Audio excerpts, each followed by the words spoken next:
لیکن بس اب میں امجد سے جدا ہونے کا سوچ بھی نہیں سکتی۔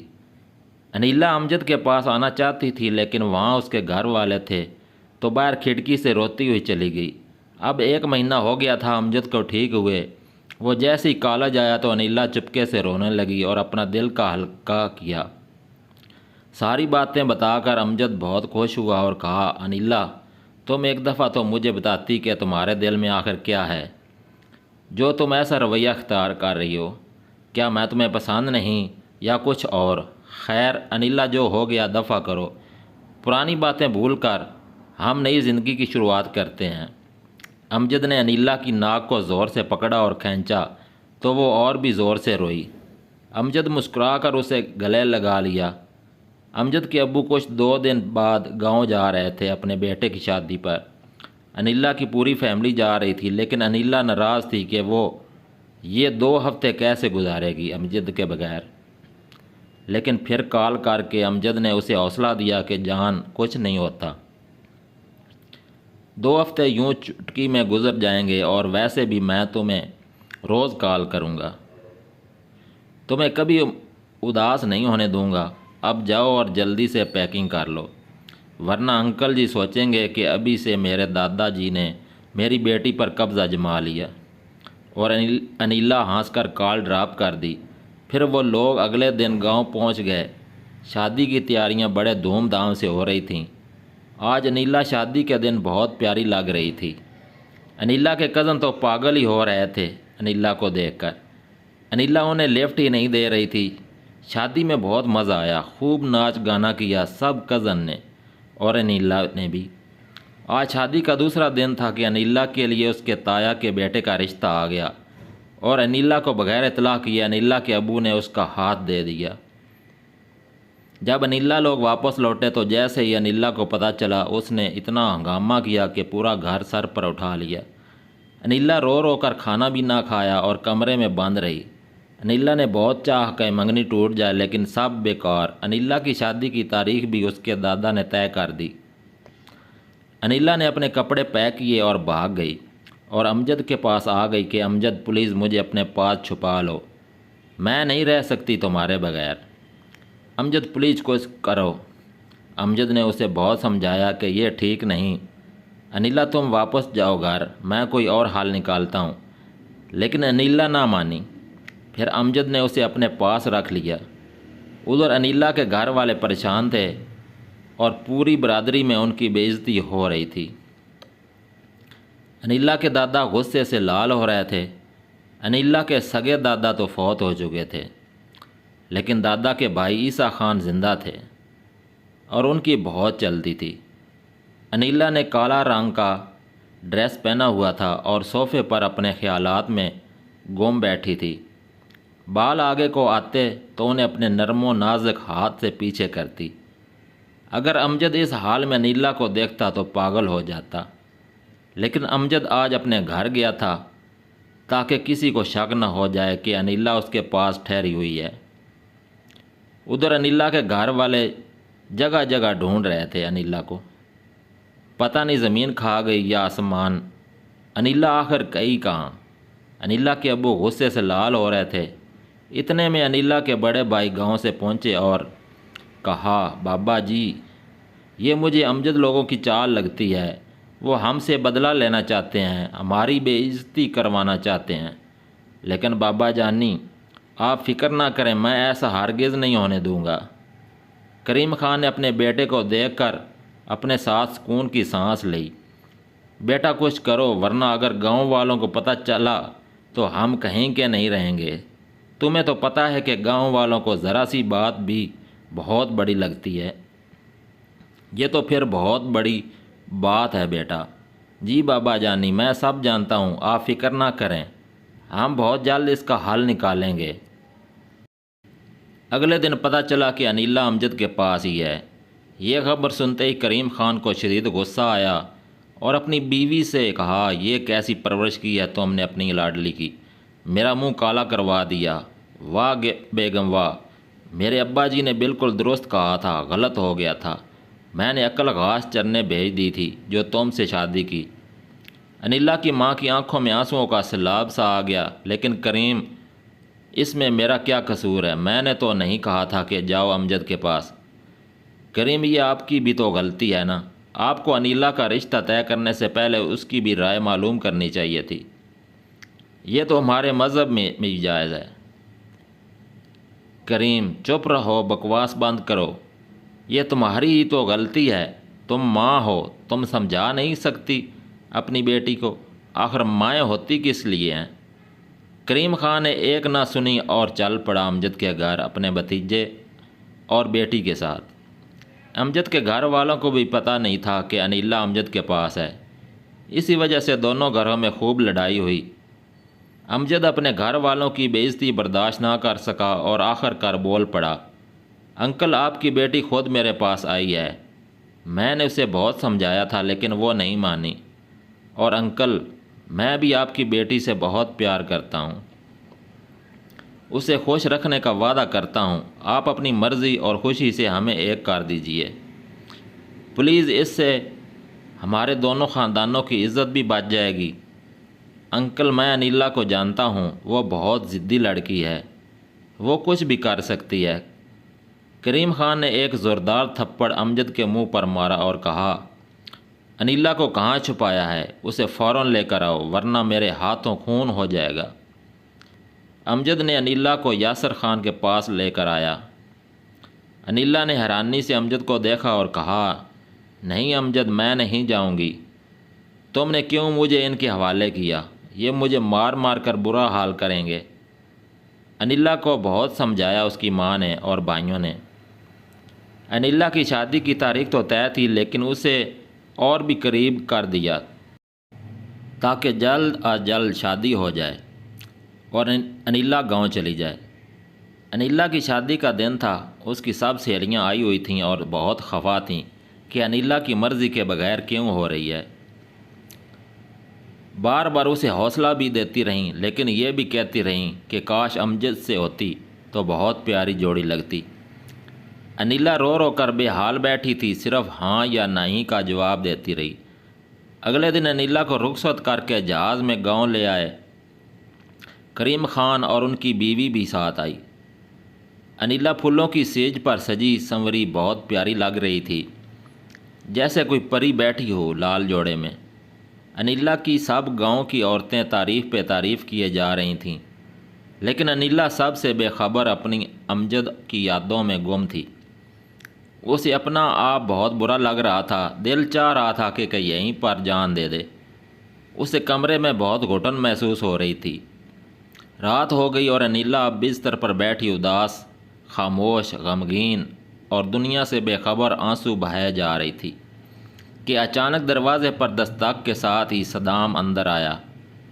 وہ آ کر انیلا کے پاس بیٹھا، اس کا گھونگھٹ اٹھایا، سلام کیا اور دیکھتے ہی رہ گیا۔ وہ اپنی پسند پر فخر محسوس کرنے لگا، لیکن انیلا چپ چاپ نیچے دیکھے اداس بیٹھی رہی۔ حالانکہ اس خاص رات کے لیے لڑکیاں کتنے خواب سجاتی ہیں اور انتظار کرتی ہیں، لیکن انیلا کے دل میں کوئی بھی خواہش باقی نہ تھی۔ ماشاءاللہ انیلا میری پیاری جان، آج تو واقعی میں حور لگ رہی ہو، نظر نہ لگے ماشاءاللہ۔ لیکن انیلا تم اداس کیوں ہو؟ خیریت تو ہے نا؟ تمہاری طبیعت تو ٹھیک ہے نا؟ جی میں ٹھیک ہوں، بس یوں ہی۔ انیلا اتنا کہہ کر خاموش ہو گئی۔ صدام نے اسے دیکھتے دیکھتے اپنی باہوں میں جکڑ لیا، لیکن انیلا جیسے بے جان ہو گئی۔ صبح انیلا نہا کر آئینے کے سامنے اپنے بالوں میں کنگھی کر رہی تھی کہ صدام آ گیا اور اسے چومنا چاہا، لیکن انیلا نے بہانہ کر کے انکار کر دیا اور تیار ہو کر باہر چلی گئی۔ صدام کو سمجھ نہیں آ رہا تھا کہ انیلا ایسا رویہ اختیار کیوں کر رہی ہے۔ حالانکہ لڑکیاں تو خوش ہوتی ہیں کہ انہیں ان کا جیون ساتھی ڈھیر سارا پیار دے، لیکن انیلا کو ذرا بھی خوشی نہیں ہوتی تھی۔ صدام تیار ہو کر کام پر چلا گیا۔ دن یوں ہی گزرتے گئے انیلا کے، لیکن انیلا پر صدام کے پیار کا کوئی اثر نہ ہوا۔ انیلا اب شہر جا رہی تھی اپنے والدین سے ملنے، شادی کے بعد پہلی بار۔ وہ بہت خوش تھی۔ صدام اسے سارا سفر باتیں کرتا رہا، لیکن وہ صرف مسکرا کر ہاں یا نہ میں جواب دیتی رہی۔ آخر کار وہ اپنے والدین کے گھر پہنچ گئے۔ میری بیٹی کتنی کمزور ہو گئی ہے دیکھو، کریم خان نے کہا، چھوٹا سا منہ رہ گیا ہے، لگتا ہے صدام اس کا خیال نہیں رکھتا۔ انیلا کی ماں مسلسل بولے جا رہی تھی اور ساتھ میں اپنی بیٹی کو بار بار گلے لگا رہی تھی۔ کریم صوفے پر بیٹھا اخبار پڑھ رہا تھا۔ انہیں اپنی بیوی کی یہ باتیں سن کر اچھا نہیں لگا اور بولے، اتنی فکر تھی تو بیاہ کیوں دی تھی، اور یہ تو ٹھیک ٹھاک ہے، فٹ ہے۔ کریم آپ کو نہیں پتہ ہماری بیٹی کو ہم نے اتنے نازوں سے پالا ہے، وہ گاؤں میں بھلا کیسے ایڈجسٹ کر سکتی ہے۔ صدام کو اپنا آپ بہت برا لگ رہا تھا اور وہ بغیر کچھ بولے باہر چلا گیا۔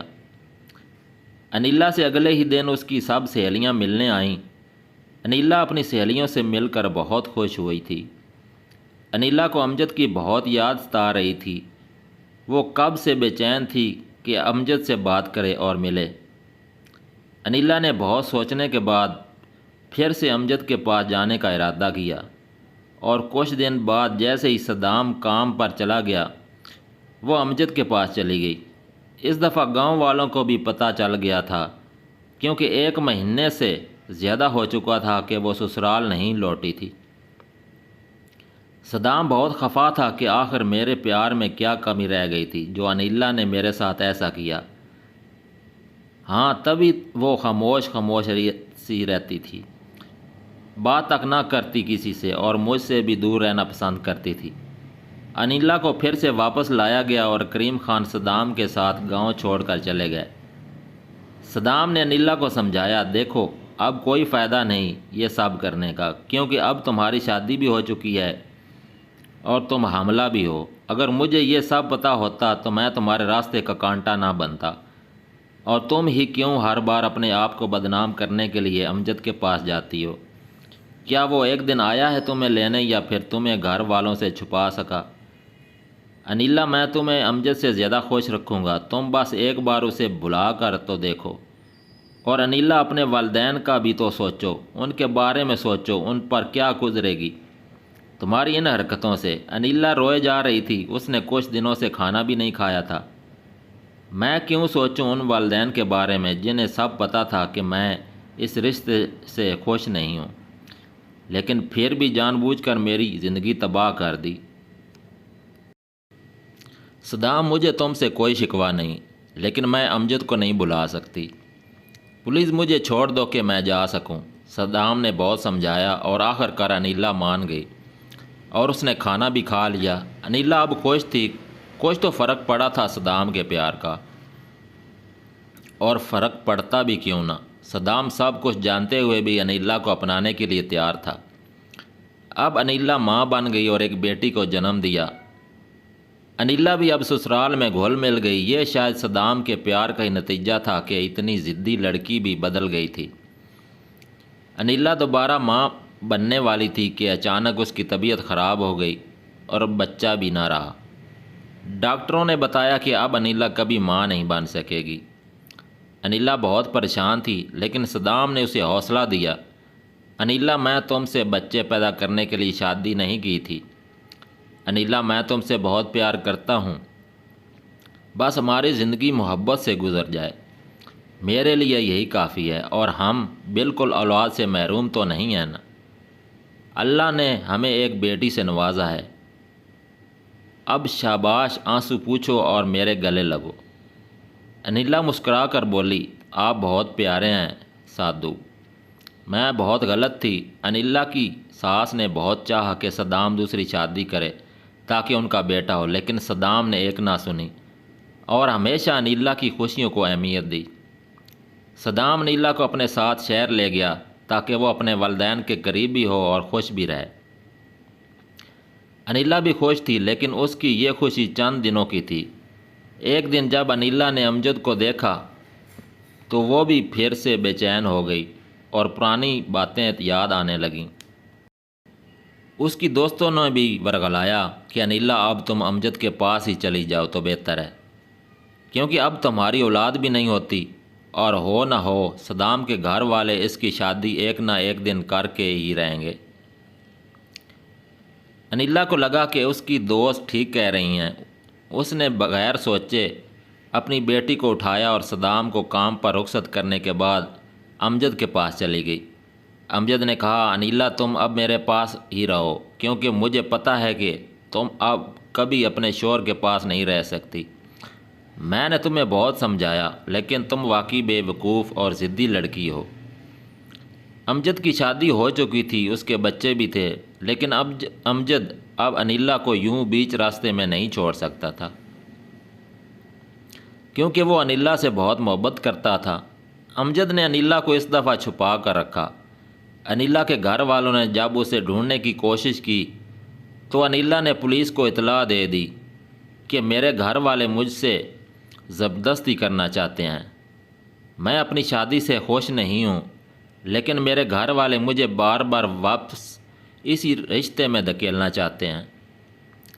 صدام نے اسی وقت انیلا کو طلاق دے دی اور کہا، میں غلط تھا، اب تم آزاد ہو، تم کبھی نہیں مانو گی۔ صدام نے اپنی بیٹی لی اور گاؤں واپس آ گیا۔ انیلا نے امجد کے ساتھ نکاح کیا اور عدالت میں اپنی حفاظت کی اپیل کی۔ اب انیلا کے گھر والے قانون کے آگے مجبور تھے۔ انیلا آج بھی پچھتا رہی تھی، کیونکہ امجد کا رویہ بدل گیا تھا اور وہ انیلا کو مارتا پیٹتا بھی ہے اور ہر طرح کی پابندیاں لگا دی ہیں۔ انیلا اپنی بیٹی اور ایک بہت پیار کرنے والے شوہر کو کھو چکی تھی۔